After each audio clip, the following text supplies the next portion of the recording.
अगर बाजार में कोई चीज खरीदने को न मिले तो उसे खुद बनाना ही पड़ता है। लेकिन हैरानी की बात यह है कि इतना बड़ा उपकरण यहाँ लगभग पूरी तरह हाथों से तैयार किया जाता है। अचानक बढ़ी गर्मी की वजह से इलाके में पानी ढोने वाले टैंकरों की मांग बहुत बढ़ गई। इसलिए पेशावर की एक खुली कार्यशाला ने खुद ही ऐसे टैंकर बनाना शुरू कर दिए। जो काम आमतौर पर बड़ी फैक्ट्रियों में होता है उसे यहाँ सिर्फ 5 कारीगर मिलकर अंजाम दे देते हैं। इनके बनाए हुए टैंकर मजबूत सामग्री से तैयार होते हैं, किफायती भी होते हैं और गुणवत्ता के मामले में बड़े कारखानों के उत्पादों से कम नहीं होते। यही वजह है कि ये स्थानीय लोगों के बीच काफी लोकप्रिय है। निर्माण की शुरुआत 2 घुमावदार स्टील प्लेटों को जोड़कर की जाती है। फिर उन्हें दोनों सिरों पर लगे गोल धातु के हिस्सों से वेल्ड करके एक बड़े अंडाकार पानी के टैंक का आकार दिया जाता है। आकार देखकर अंदाजा लगाया जा सकता है कि इसकी क्षमता लगभग 7 से 8 टन पानी रखने की है। इतना बड़ा टैंक इंसानों के बल पर उठाना या ले जाना संभव नहीं है। इसलिए कारीगर एक लोहे का ढांचा लाते हैं और नाप तोल करने के बाद अतिरिक्त हिस्सों को काटकर उसे सही आकार देते हैं ताकि उसे टैंक के साथ आसानी से जोड़ा जा सके। इसके बाद बारी आती है सबसे महत्वपूर्ण हिस्से की, उस चेसिस की, जिस पर यह पूरा टैंक चल सके। कार्यशाला का माहौल भले ही साधारण हो और उपकरण सीमित हो, लेकिन इन 5 अनुभवी कारीगरों की मेहनत किसी आधुनिक मशीनरी से कम नहीं लगती। सबसे पहले टैंक को चेसिस के मुख्य फ्रेम पर रखकर मजबूती से वेल्ड किया जाता है। फिर टैंक के ऊपरी हिस्से पर चारों तरफ स्टील प्लेटें लगाई जाती हैं,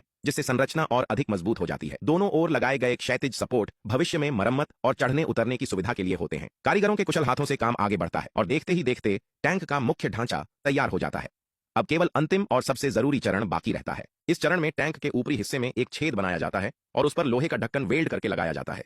इसके साथ ही टैंक में पानी भरने और निकालने के लिए एक पंप भी जोड़ा जाता है। इसके बाद चेसिस के नीचे स्प्रिंग स्टील प्लेटें और पीछे के पहिए लगाए जाते हैं।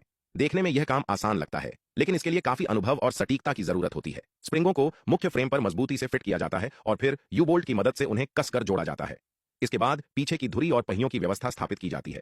दोनों तरफ टायर लगने के बाद टैंक पूरी तरह चलने योग्य वाहन का रूप ले लेता है। अब अंतिम चरण बचता है, पेंटिंग। पेंट न केवल जंग और नमी से सुरक्षा देता है, बल्कि पूरे टैंकर को आकर्षक रूप भी प्रदान करता है। इस बीच चालक ट्रैक्टर के साथ तैयार खड़ा रहता है। जैसे ही पेंटिंग पूरी होती है, तैयार टैंकर को वाहन से जोड़कर ले जाया जाता है। वाकई कारीगरों की शानदार मेहनत, बेहतरीन हुनर और रचनात्मक सोच को देखकर प्रभावित हुए बिना रहना मुश्किल है।